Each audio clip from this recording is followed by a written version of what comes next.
Bismillahirrahmanirrahim. Assalamualaikum warahmatullahi wabarakatuh. Alhamdulillahi rabbil alamin. Salatu wassalamu ala Rasulillah wa ala alihi wa ashabihi ajmain. Amma ba'd. Para ikhwah yang semoga dimuliakan oleh Allah Subhanahu wa taala. Alhamdulillah, setelah sekian lama kita tidak bermajelis di halaqah tarbiyah kita, alhamdulillah pada kesempatan kali ini kita mencoba untuk kemudian melanjutkan pelajaran kita ya, di halaqah tarbiyah kita yang sempat terputus ya, yang sempat tidak jalan. Alhamdulillah ala kulli hal, walaupun keadaan belum mengizinkan kita untuk kemudian bermajelis kembali, tarbiyah kembali, kita berusaha untuk melakukan apa yang kita bisa ya sekalian. Di antaranya adalah rekaman seperti ini. Adapun pada kesempatan kali ini, pertama-tama kita bersyukur ya sekalian atas nikmat yang Allah Subhanahu wa taala berikan kepada kita. Hingga pada hari ini Allah masih memberikan kita nikmat kesehatan, kemudian kesempatan dan umur yang panjang. Kemudian Allah berikan kita penjagaan dari segala bentuk keburukan. Dan itu merupakan nikmat yang paling besar yang Allah yang sangat banyak yang Allah berikan ya.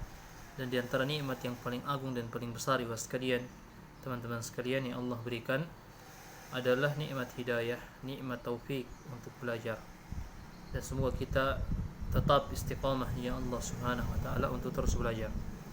Ya. Adapun materi kita pada kesempatan kali ini Mas sekalian adalah istiqomah di tengah fitnah ya. Sebagaimana kita antum ketahui semua, kita ketahui bersama bahwasanya hari-hari ini adalah hari-hari yang sulit, hari-hari yang kita dilanda musibah, ditimpa musibah, Allah turunkan musibah terhadap umat ini. Apa itu? Virus corona, yang dengannya kita tidak bisa melanjutkan halaqah tarbiyah kita ya, kecuali dengan rekaman seperti ini Mas sekalian. Oleh karenanya pada kesempatan kali ini mungkin kita akan sedikit membahas tentang keistiqomahan di tengah fitnah ya.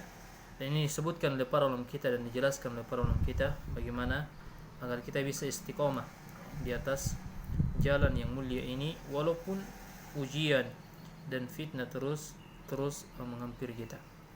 Yang pertama kata para ulama kita, agar kita bisa istiqomah sekalian di atas ujian, di atas fitnah, di antaranya fitnah virus ini dan seterusnya, adalah ulama kita mengatakan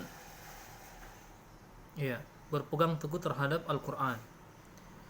Pertama adalah berpegang teguh terhadap Al-Quran dan sunnah Nabi sallallahu alaihi wasallam. Jadi ketika datang ujian ya sekalian, teman-teman sekalian, ujian datang, maka mari kita kembali kepada Allah Subhanahu wa taala. Mari kita kembali kepada Al-Quran. Mari kita kembali kepada sunnah Nabi sallallahu alaihi wasallam. Ya, mari kita kembali terus membaca Al-Quran sesuai dengan kemampuan kita, dan mari kita terus belajar ya, dan baca terjemahannya, misalnya apa yang menjadi petunjuk dan perintah Allah. Karena ini adalah nasihat para ulama kita agar kita bisa istiqamah di atas sunnah Nabi sallallahu alaihi wasallam atau di atas kebenaran. Maka pertama kembali kepada Al-Quran, kata Nabi sallallahu alaihi wasallam, kata para ulama kita. Dan ini disebutkan oleh Nabi sallallahu alaihi wasallam ya. Nabi sallallahu alaihi wasallam menyebutkan dalam sebuah hadis, wa sekalian taraktu fikum amrayni, sungguh aku meninggalkan untuk kalian, taraktu fikum amrayni lan tadillu ma tamassaktum bihima, sungguh aku telah meninggalkan buat kalian, kata Nabi sallallahu alaihi wasallam, dua perkara. Kalau kalian tetap berpegang teguh dengan dua perkara tersebut, kalian tidak akan pernah, lan tadillu abadan, kalian tidak akan pernah tersesat, kata Nabi sallallahu alaihi wasallam. Kita tidak akan pernah tersesat ya, ketika kita berpegang teguh dengan dua itu. Apa itu yang dua? Kitab Allah, pertama adalah Al-Quran. Jadi pertama adalah Al-Quran, kemudian yang kedua adalah wa sunnata rasuli, yang kedua adalah sunnahnya Nabi sallallahu alaihi wasallam, sunnahnya Rasul kita Muhammad sallallahu alaihi wasallam. Mari kita kembali wa sekalian, pertama agar kita bisa istiqamah di atas sunnah atau di atas kebenaran, pertama mari kita kembali kepada Al-Quran, dan mari kita kembali kepada sunnah Rasul kita Muhammad sallallahu alaihi wasallam. Kemudian yang kedua, kata para ulama kita, sekalian nasihat para ulama kita agar kita bisa istiqomah adalah ya, mempersenjatai diri kita dengan iman dan takwa. Ya. membekali diri kita dengan keimanan dan ketakwaan, rasa takut. Apa itu ketakwaan? Adalah rasa takut kepada Allah Subhanahu wa taala. Sekalian. Ya. Allah Subhanahu wa taala menyebutkan di dalam Al-Qur'an, kata Allah, ya ayyuhalladzina amanu taqullaha wa aminu bi rasulih. Wahai sekalian orang-orang yang beriman, takutlah kalian kepada Allah dan berimanlah kalian kepada Rasulnya. Apa kata Allah? Yu'tikum kiflaini min rahmatih. Ketika kita melakukan, pertama adalah bertakwa kepada Allah, kemudian beriman kepada Rasulnya, Allah akan memberikan kepada kita yu'tikum kiflaini min rahmatih. Maka Allah Subhanahu wa taala akan memberikan rahmatnya, ya, kepada kita dengan rahmat dua bagian atau dua bagian, ya. Allah akan memberikan rahmat. Pertama, syaratnya adalah beriman, bertakwa kepada Allah. Kemudian yang kedua adalah beriman kepada Rasulnya. Maka Allah akan memberikan rahmatnya. Apa itu rahmat? Kasih sayangnya Allah Subhanahu wa taala. Kemudian Allah melanjutkan, wa yaj'al lakum nuran tamshuna bih. Ya, ketika kalian beriman, bertakwa kepada Allah, kemudian kalian beriman kepada Rasulnya, dalam artian mengikuti sunnah Nabi SAW, mengikuti seluruh perintah Nabi SAW, Allah akan memberikan dua rahmatnya. Kemudian Allah akan memberikan wa yaj'al lakum nura. Allah akan memberikan cahaya, subhanallah. Allah akan memberikan cahaya tamshuna bih, yang dengannya kalian bisa berjalan. Ya. Jadi walaupun bagaimana gelapnya fitnah, sekalian, teman-teman sekalian, walaupun bagaimana gelapnya fitnah, ya, dan seterusnya, ketika Allah telah memberikan kita cahaya, maka orang-orang yang telah diberikan cahaya oleh Allah Jalla wa Ala, maka mereka akan diselamatkan oleh Allah Subhanahu wa taala dari gelombang fitnah yang dahsyat. Dalam artian mereka akan tetap bisa istiqamah di jalan Allah, Subhanahu wa taala, ikhwas sekalian. Ya, itu yang kedua kata para ulama kita, ya, membekali diri kita dengan ketakwaan. Kemudian yang ketiga adalah tawakal kepada Allah. Ya. Mari kita bertawakal kepada Allah Subhanahu wa taala. Agar kita bisa istiqomah, kita harus bertawakal. Apa itu tawakal? Mungkin Anda bertanya, apa itu tawakal? Tawakal adalah menyerahkan segala urusan kita kepada Allah setelah kita berusaha, ya sekalian, dimuliakan oleh Allah. Allah menyebutkan di dalam Al-Qur'an, "Wa man yatawakkal 'ala Allahi fahuwa hasbuh." Barang siapa yang bertawakal kepada Allah, teman-teman sekalian, maka Allah akan mencukupkan mereka. Maka Allah akan menjadikan, atau Allah akan mencukupkan mereka, ya sekalian, menjadi penolong buat mereka. Wa man yatawakkal 'ala Allahi fahuwa hasbuh. Barang siapa yang bertawakal kepada Allah, maka Allah akan, ya, menjadi penolong buat mereka. Karenanya kalau kita membaca para sirah anbiya dan rasul-rasul Allah Subhanahu wa taala, luar biasa tawakalnya para nabi dan para rasul, ya. Dan di antara tawakal yang kita bisa ambil pelajaran dari para anbiya atau para rasul Allah Subhanahu wa taala, ya sekalian, adalah tawakalnya Nabi Ibrahim alaihi salatu wassalam, ya sekalian. Membayangkan bagaimana mungkin kisah yang sering kita angkat, bagaimana Nabiullah Ibrahim alaihi salatu wassalam ketika akan dibakar oleh Raja Namrud ketika itu, ya, sementara beliau diikat, ya, di dalam sebuah ketapel, bentuk ketapel, kemudian dilemparkan ke dalam api yang bergejolak. Dalam proses atau sementara terbang ini melayang menuju api yang bergejolak, teman-teman sekalian, datang malaikat Jibril dan malaikat yang lainnya sebagaimana disebutkan dalam riwayat, ya, menawarkan bantuan, wahai Ibrahim, ya, maukah aku berikan kepadamu pertolongan atau bantuan? Ibrahim mengatakan, la, amma faminkum fala. Adapun bantuan itu ketika datang dari kalian, kata Nabiullah Ibrahim, maka tidak.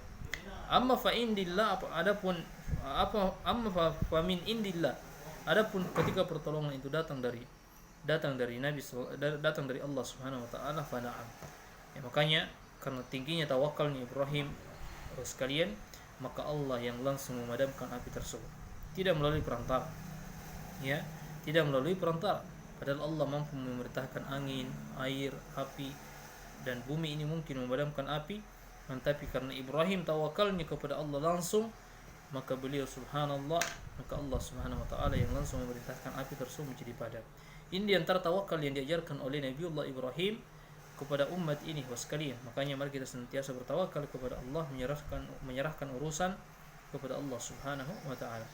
Kemudian ikhwas sekalian yang disebutkan oleh para ulama kita, banyak beristighfar kepada Allah. Ya, agar bisa istiqomah di jalan Allah, mari kita banyak beristighfar. Ya, mari kita memperbanyak istighfar kepada Allah, bertaubat kepada Allah. Boleh jadi Allah menurunkan musibah yang begitu banyak karena mungkin sudah terlalu banyak dosa yang dilakukan oleh umat ini. Dan terkadang Allah menurunkan musibah ikhwas sekalian, teman-teman sekalian, karena untuk mengingatkan kita. Karena menjadi tabiat manusia nanti terkadang kembali kepada Allah Subhanahu wa taala ketika diingatkan, ketika ditimpa musibah, ya. Maka karenanya, dan amalan istighfar ini sekalian merupakan amalannya para nabi, para rasul Allah Subhanahu wa taala. Antum ketika membaca sirah daripada Nabiullah Adam, bagaimana Adam alaihi salatu wassalam ketika keliru beliau beristighfar kepada Allah. Di sana ada Nabi Musa alaihi salatu wassalam, ketika keliru beliau beristighfar kepada Allah Subhanahu wa taala. Sana ada Nabi Yunus alaihi salatu wassalam, subhanallah, ketika keliru meninggalkan kaumnya dan dimakan oleh ikan paus, beliau beristighfar di dalam kegelapan, ya, lautan dan perut ikan paus, subhanallah, meminta ampun kepada Allah Subhanahu wa taala. Kemudian di sana ada Nabiullah, di sana Nabiullah Muhammad sallallahu alaihi wasallam, yang kata Nabi sallallahu alaihi wasallam, beliau senantiasa beristighfar 70 marrah, 70 kali dalam sehari, dalam riwayat yang lain 100 marrah, 100 kali per hari. Subhanallah. Sekiranya amalan istighfar ini sekalian bukan amalan yang mulia dan agung, maka Allah tidak menjadikan amalan istighfar itu menjadi amalannya para nabi dan rasul Allah Subhanahu wa taala. Nah, karenanya para ulama kita menasihatkan agar kita bisa istiqomah di atas fitnah, gelombang fitnah, terutama fitnah yang sedang menimpa umat hari ini, adalah memperbanyak istighfar kepada Allah Subhanahu wa taala. Kemudian yang terakhir yang mungkin kita akan bisa sebutkan ikhwas sekalian pada kesempatan kali ini adalah mari kita senantiasa berdoa kepada Allah Subhanahu wa taala, ya, agar kita bisa istiqomah di jalan Allah Subhanahu wa taala di tengah fitnah.